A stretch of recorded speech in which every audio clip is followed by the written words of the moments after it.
Well, Oh. I was gonna say welcome back to a new year of 20-somethings. You can do that. Go ahead. People who say that this isn't any business of the President of the United States.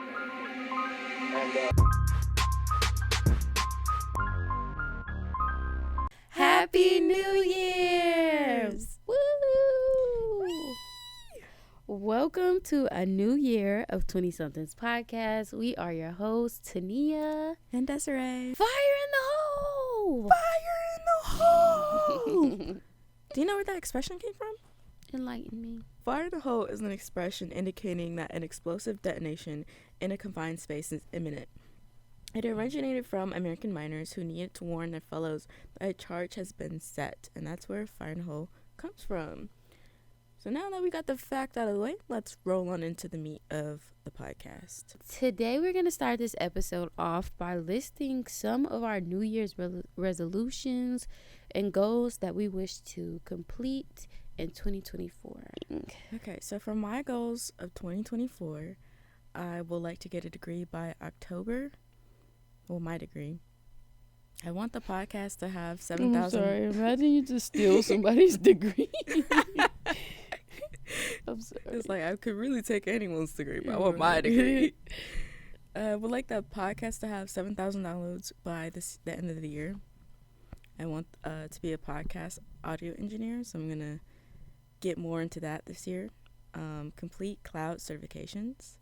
Record a poetry audiobook. And I also want to go horseback riding, rock climbing, wine tasting, and get proficient at Pro Tools by October. Those are great goals. Thank you. What are your goals? My goals for the year are to be completely self-sufficient, to get back into school and get my life on track, take time to figure out who Tania is, and just explore, to stay consistent with at least one thing, because that's something that I struggle with is consistency. I could do it for a couple of days. After that, baby, I don't want to do it no more. So that's my problem is, like, for example, I started out with the gym. It's when I get my period every month, and it's like a reset. Like, bro, when I tell you, it's like I don't go to the gym for that week when I'm on my period.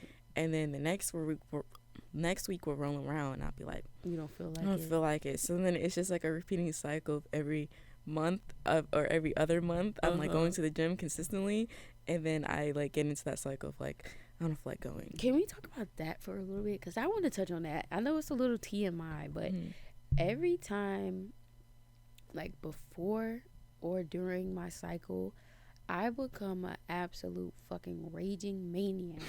And I don't know where it comes from. Like, I genuinely feel like something is imbalanced in me or something. Because I become a bitch. Like, that's the only really way to describe it. I become a bitch, and I don't like it.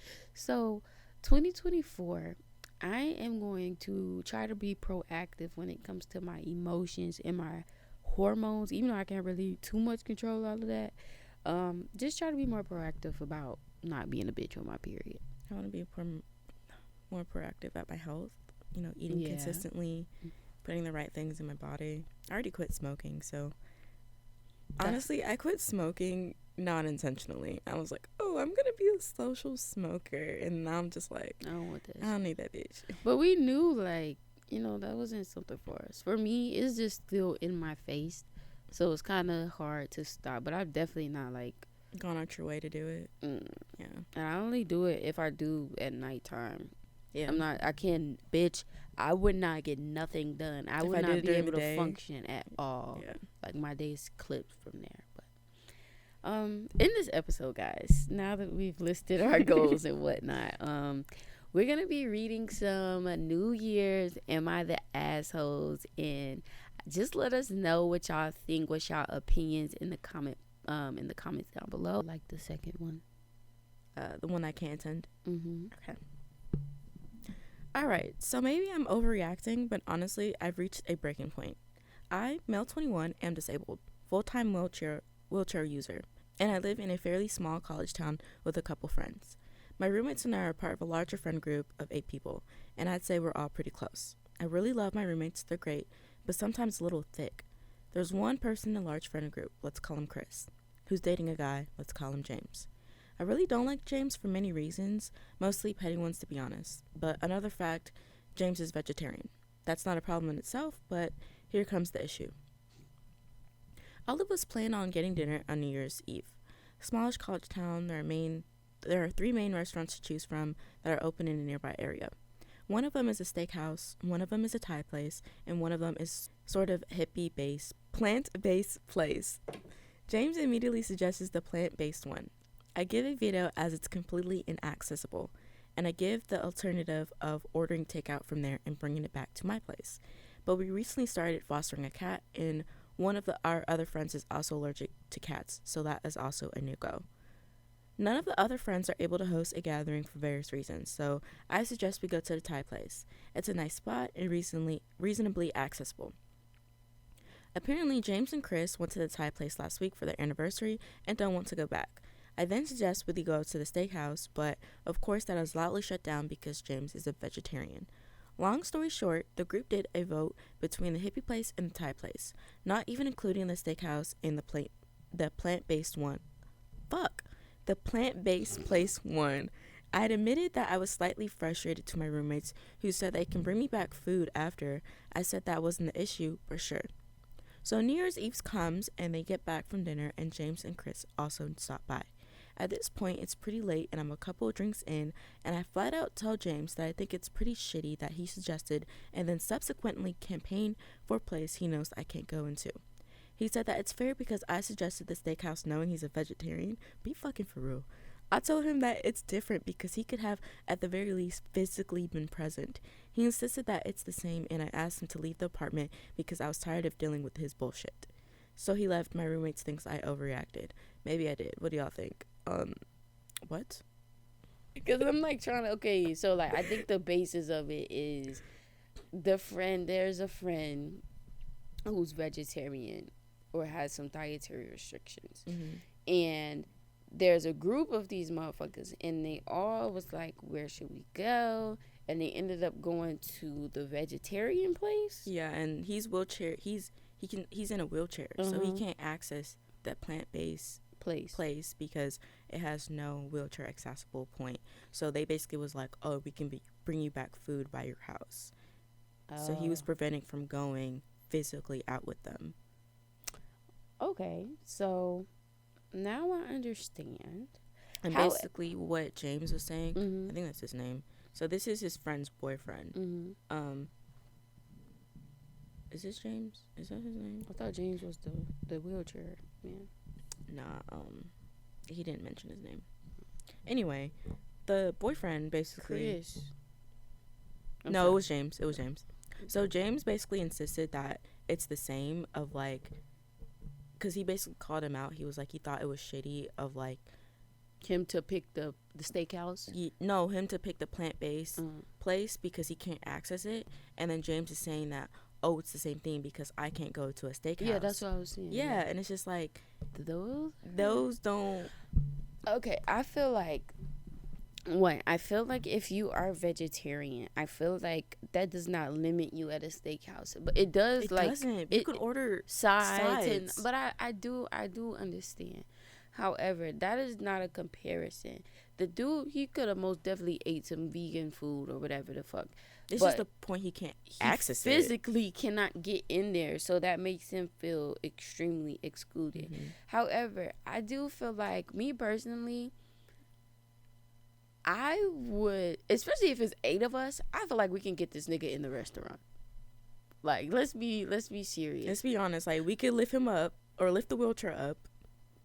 But he may lack humility, and he may not, might not feel secure not being self-sufficient. But either way, it's 8 of y'all motherfuckers. Y'all couldn't stand up and stop being weak in the knees and pick somewhere else to go. That's what I'm saying. Like, or he could have, instead of him ordering him food back to his house, they could have went to the place. Got it and took it to the restaurant but you said whoever wanted the other food could have brought it to the different establishment or find somewhere to meet in the middle. You know what I mean? Yeah, I thought, okay, so basically their excuse of not going to bring back the plant-based option is because they couldn't come back to his 'Cause the apartment cat. because of the cat. Mm-hmm. That's granted. People got allergies, cool. Y'all can't come back, whatever. But why couldn't y'all just bring it back to the steakhouse? Mm. And then on top of that, y'all didn't go to the Thai restaurant because y'all went last week.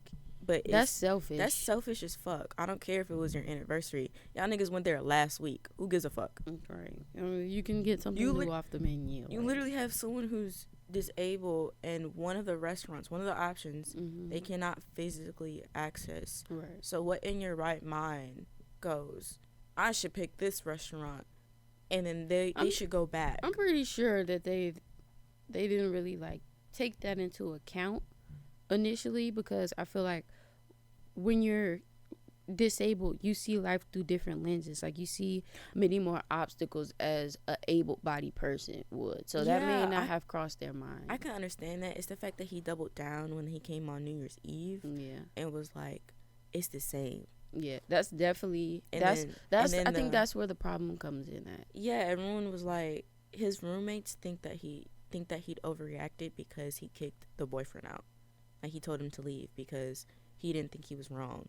Like, first of all, nigga, this is my spot. I was about to say, like, that's his house. He could do whatever he wants to. And what you mean overreacted? Like, that's a very valid reason to be upset. Reason. I think, at least. I think too.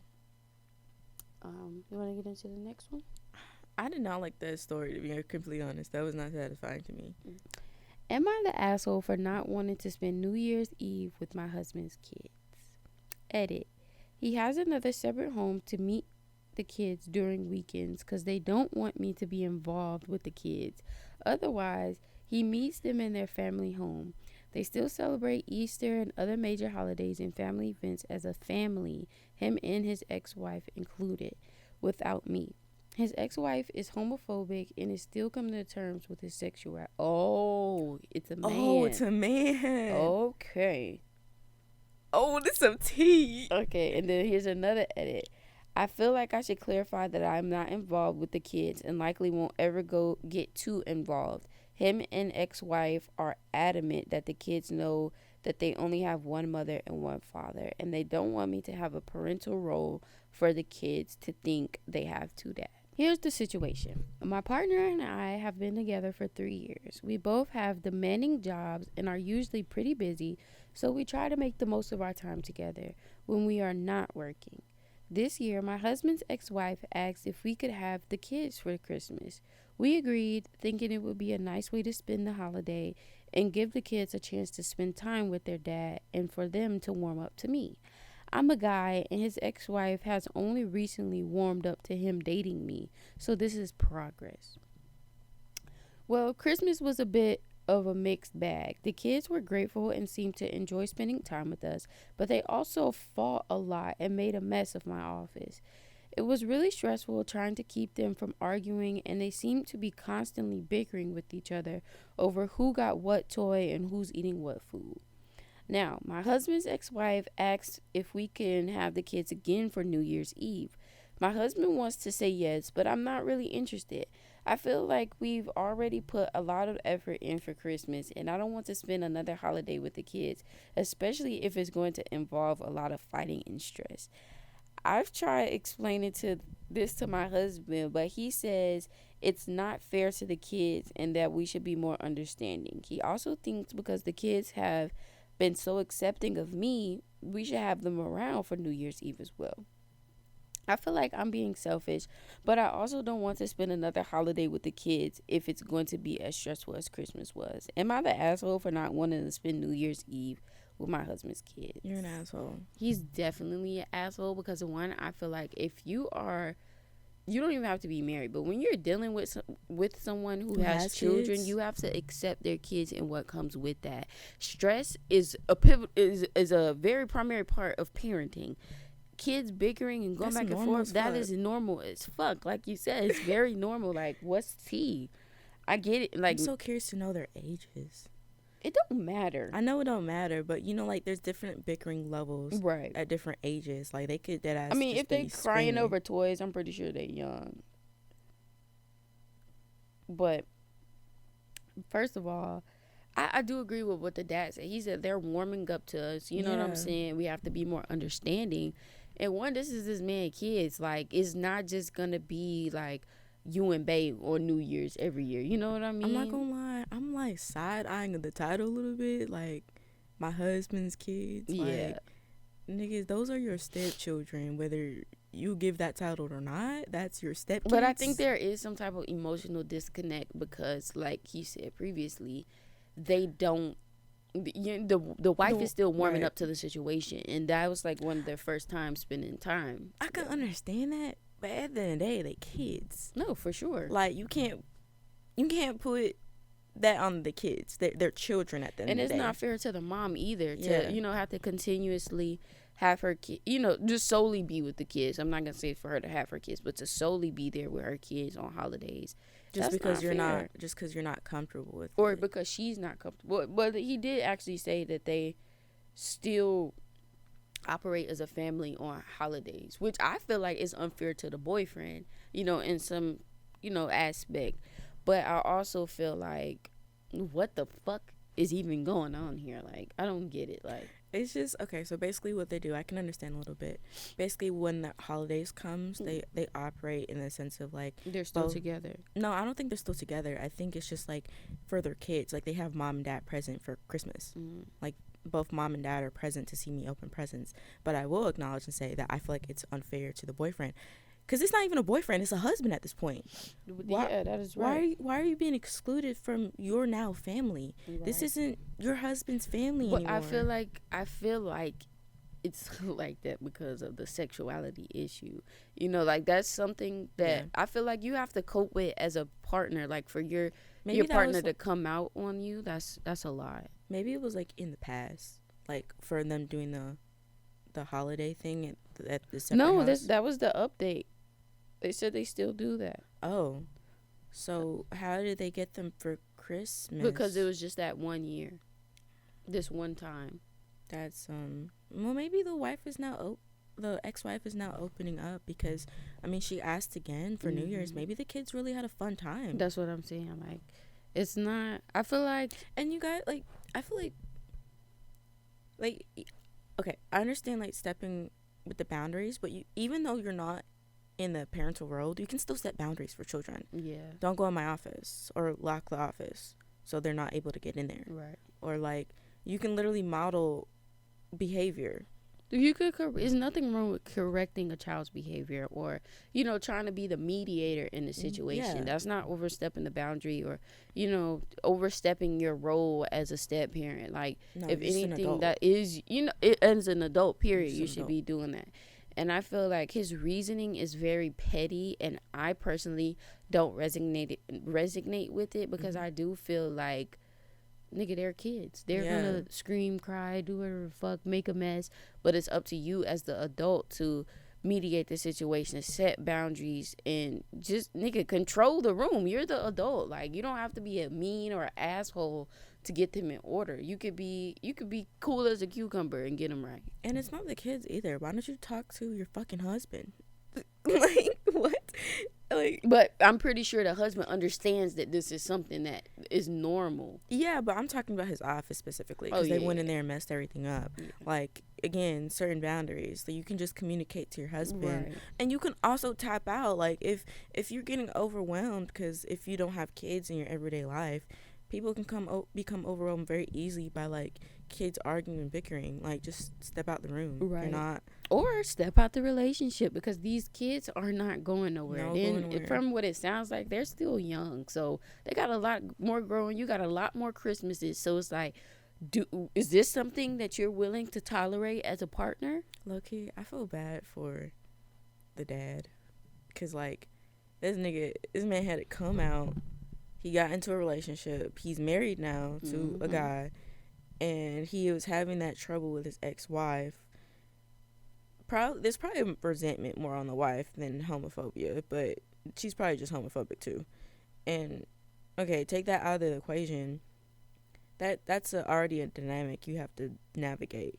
But also, parenting with your ex-wife. And then you're having this dynamic with your husband not wanting your kids to come over for New Year's because he doesn't want to deal with bickering. I don't feel bad for nobody, actually, because I just thought about it. Like, they are doing themselves a disservice, one, by still playing family on holidays and not really.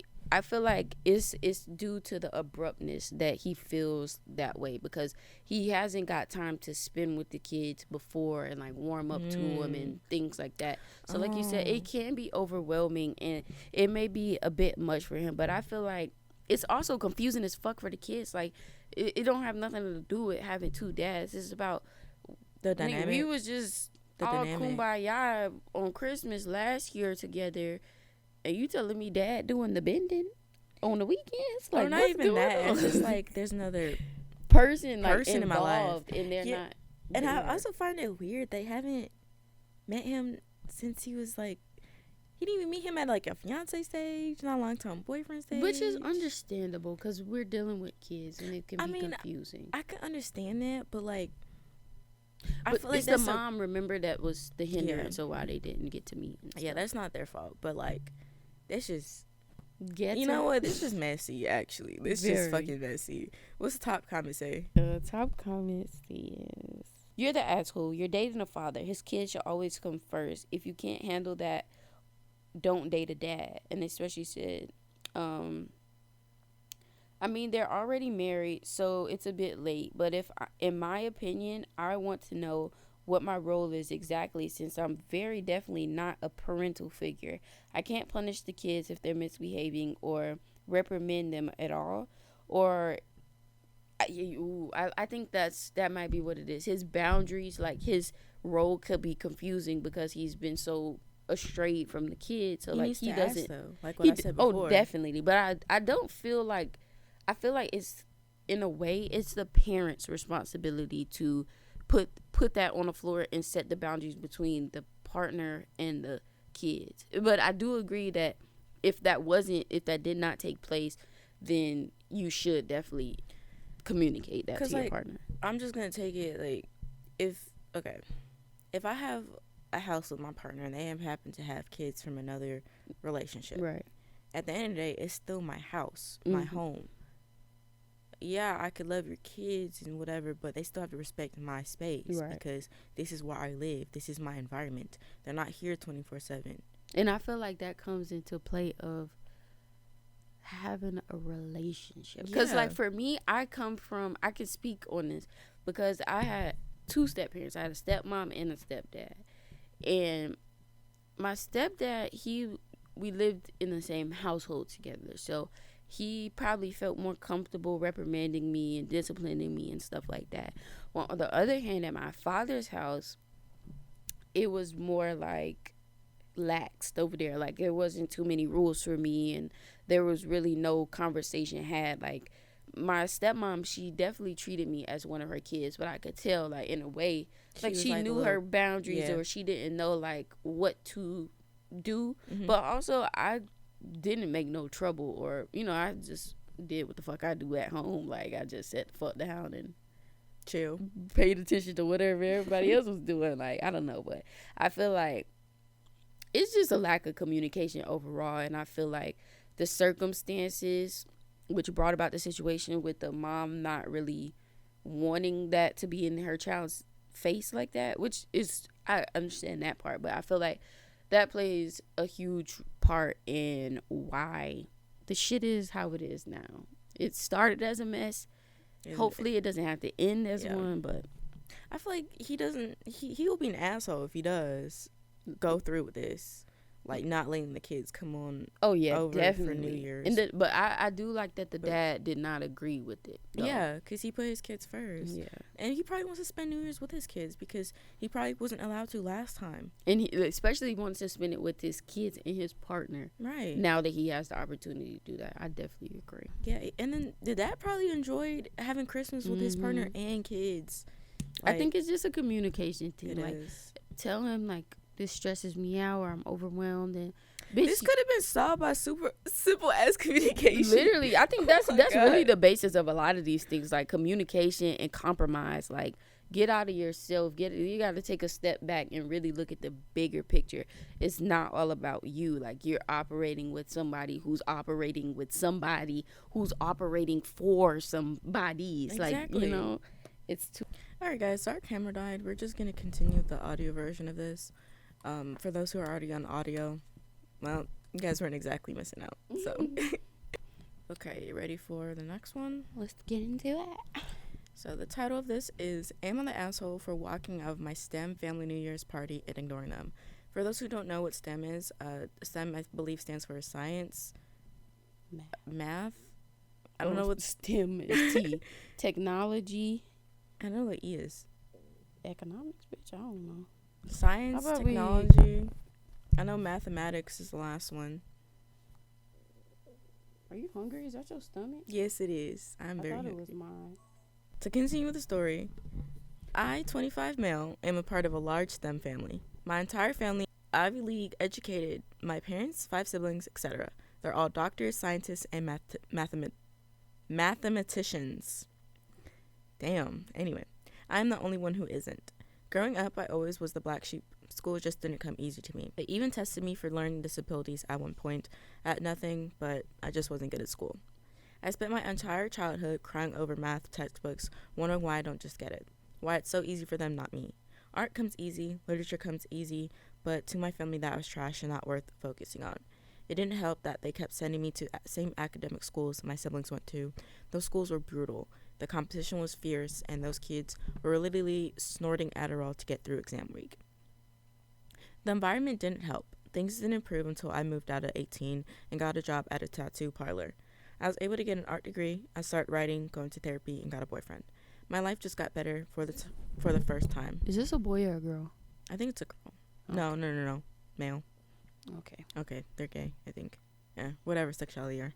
Oh, fuck. Okay. You don't fuck? No, I said fuck, because I lost my place. Anyway. My life just got better because for the first time, I could just be me. My family couldn't accept this, and contact with them became less and less.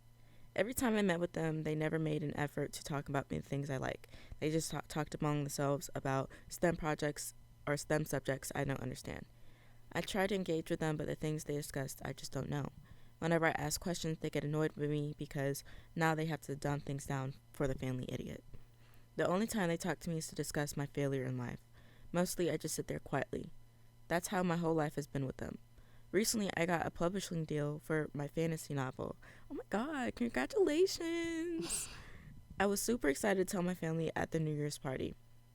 The first thing they did was ask what kind of novel it was. When I said fantasy, they awkwardly laughed and changed the topic back to my PhD thesis. This was my biggest achievement, and they shat on it. I'm so sorry. These niggas just sit around talking about smart shit all day? That's so fucking boring. That sounds draining as hell. I told them they were being rude and that they treated me crap like my whole life. They snapped back to stop making a scene and that I had been a difficult child to be understanding. And really lost it then. I screamed that I was never a difficult child. I never drank, snuck out, stole, did drugs, or got into a fight. I just wasn't into science, which isn't a big deal at all. So what if I wasn't good at school? Any other family would have just been glad to have. I left since after that. Since they've been trying to contact me, to be fair, they do seem very apologetic, but I've been ignoring them. My dad's last text said I'm being childish and I need to talk to them. Part of me feels bad because I ruined New Year's and a lot of my family colleagues were there too and they witnessed it. Someone says, not the asshole. Sounds like you snapped after getting a lot of disrespect over the years. Also, as someone who comes from an academic family with a few writers, I can tell you it's a lot harder to get a book deal than a PhD. Yeah. Do you know how hard it is to get a fucking book deal? I was like, say, regardless of what category, what genre, that's pretty badass. Crazy. That's crazy. Like, for real, congratulations to you. Like, you did that shit. No offense. I mean this with the utmost respect, but fuck your family. Your and family just no seems contact stupid. is okay. Your family just seems fucking pretentious and got a stick up their ass.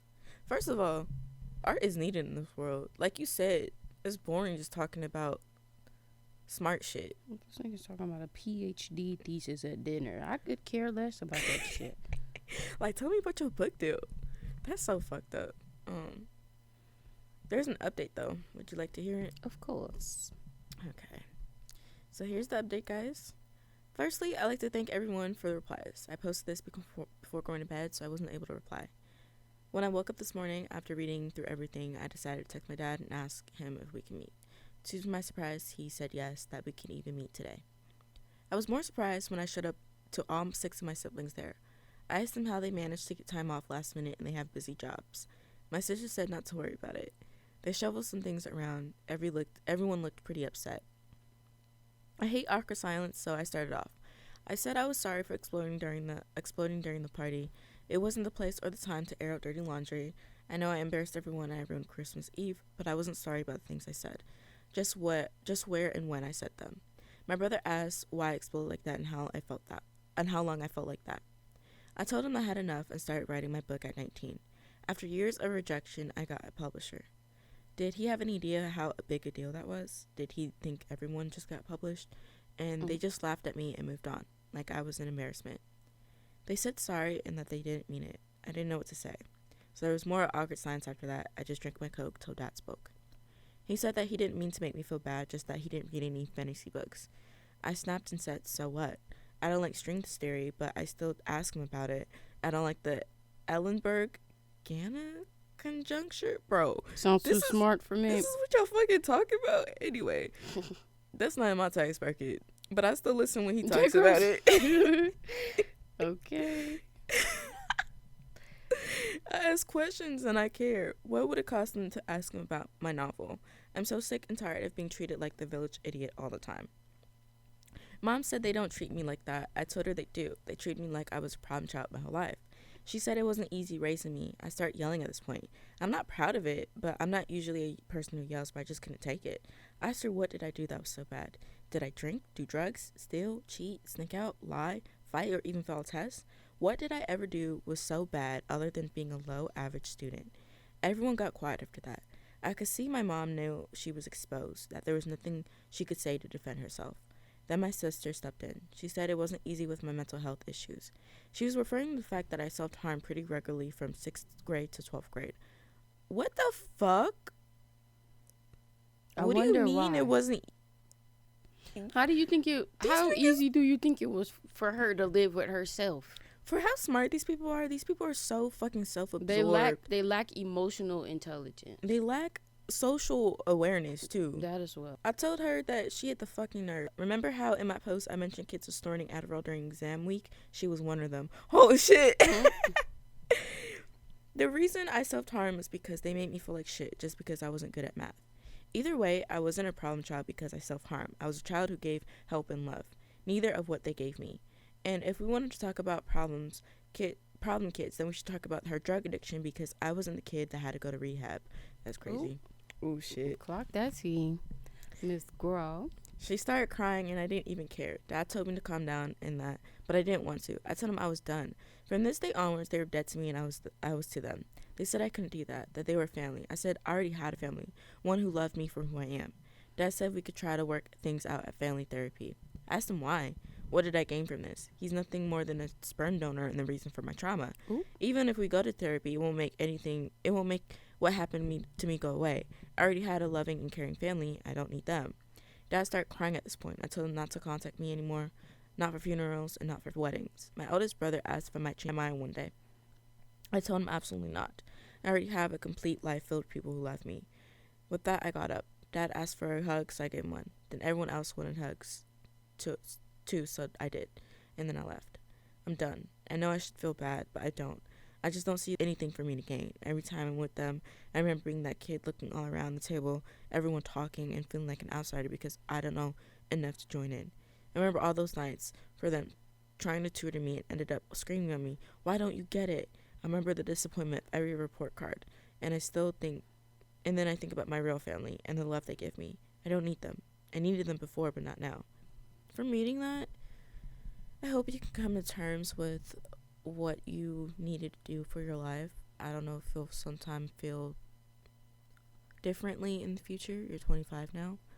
I don't know if you wanted to make that permanent decision forever, but it seemed like you've been dealing with this for all your life, so you know what you needed for yourself at the end of the day. What are your thoughts on this?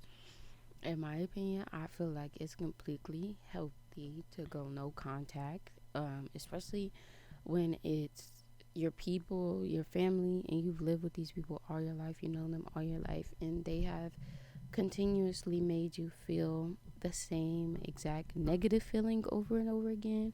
I feel like it's actually admirable of her to set those boundaries and really put her, for him, is he gay? Yeah. Oh, yeah, for him to, I'm sorry, that didn't have shit to do with shit, but I just remember that randomly.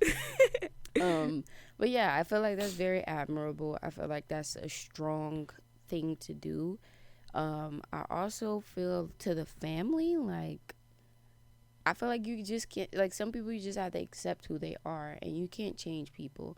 And the best thing to do is to, to remove yourself from people. Like, the family, there are more elitist and prestigious people, and they don't really dibble and dabble in, I don't really know what to call it, because to me, like, I like fantasy. Like, I don't fuck with shit like that. Like, honestly, I don't. Like, let people live the life that they want to live. If their future and their vision is not the same as yours, it's not your job to understand it. But as a parent and as a family member, if it's not putting them in any harm, I feel like your job is just to support them and to be there for them. And you see, like, when you don't do things like that, your family don't want shit to do with you. Abuse can be in many different ways. Yes. And I feel like this was just, like, neglect. Like, or it could like be you a had, form of, like, verbal abuse, or, I say neglect because they basically, like, the sister, for example, just brought up their self-harming habits in their face. Like, that made them a bad child. Right. Y'all so smart, but y'all didn't think to get this kid from therapy. 6th grade to 12th grade. Exactly. That's a long time. And that's a lot. Like, those are so many different milestones in a kid's life. Exactly. That you go through. And it's 7 of them. He said like 6 siblings. It's easy to get overlooked too with all those kids, especially if you're not operating on the same genius as them. But like, you had 7 children or 6 children, whatever, how many, it's over 5, that's all I know. Regardless, you cannot expect for every single one of those siblings to be the same, right? Like, we all have different interests, and that's the thing. I love that you cannot parent the child who you wanted to have. You have to parent the child that you have. Like, you cannot beat a kid into submission and beat them into being a fucking STEM major and shit like that. You can't parent each kid the same either. They're completely different people. They may live in the same house, have the same parents, but they live totally different lives, and they experience the different levels of you as a parent too. Yes. Like, the firstborn is gonna experience the rawness. Right. I personally, viewing this as a parent, I got angry for him because it's like, I could never see myself doing that to my child. No matter how fucking smart I think I am, there's always some shit to learn. You can learn a thing or two from fantasy. Nigga, it'll expand your brain a little bit. It might not logically make sense. Or give you book knowledge, but it'll expand your imagination. You could take that imagination and apply it to logic, and you can create some fucking shit. Possibilities. Yeah, like, nigga, so you can create some fucking shit. Like, okay, in my opinion, to be a scientist, it's not all about just math and logic. Like, you have to have some imagination to that shit. You have to be able to think outside of the box in order to come up with these hypotheses and conclusions and whatnot. Like, exactly. Just to shut things down because you feel like you're not at that level is just ill. Yeah. And then like let's take that away. If you love somebody, like how he said, I asked you these questions not because I'm interested in topics, but because I care. Like, that must really suck for y'all to not just want to know what my sibling is doing or what my child is doing. Like, I would never want to make my kids feel like that. Yeah, I definitely will not enjoy that feeling of being overlooked or being the outcast in a family, being the black sheep. That's really sad. Well, I hope you guys enjoyed that story. Basically, take from that, don't settle for the shit that people give you. Even if it's your family, that shit might hurt, but you can find other people that will feel like family 10 times better. Yes, blood does not make people family. It's their actions. Blood might be thicker than water, but sometimes blood will kill you first. Alright, guys, when life gives you lemons, you make what? Lemonade. Instead of a positive quote, I'm going to leave you off with a poem I wrote. Lava erupts. I know you feel what I do. Can Scared I make it'll a consume you. suggestion? Can you read with more emotion? It's giving Dr. Seuss. I'm crying. Okay. Magma traps us in. Can we be lovers or friends? Playing this game of chase, attract and repel. I've been placed under a spell. I'll give you a piece of my heart if you'll do the same. When will we end this little charade? I know you feel what I do. Scared it'll consume you? Why don't we take it slow? Put your hand in mine. Meet me at the shrine. We are destined in the eyes of the divine. Your soul gives me plight, and now I have taken flight. When our eyes meet, I see visions, our hearts dancing together, us strolling in the ungodly weather. Appreciating the ups and downs of love, knowing no love is perfect and what's untold. Lava is erupting. The flow of it is gushing. It started all from above. And I'll leave you on with that. Tania, take us to the exit. That was it for this episode of 20-somethings. I hope you guys really enjoyed these topics that we talk about. Please let us know who was the asshole in the comment down below. Please follow us on all of our social medias, which will be linked in the description below. Without further ado, I am Tania. I'm Desiree. Mic drop. See you next week. Bye. People who say that this isn't any business of the President of the United States. And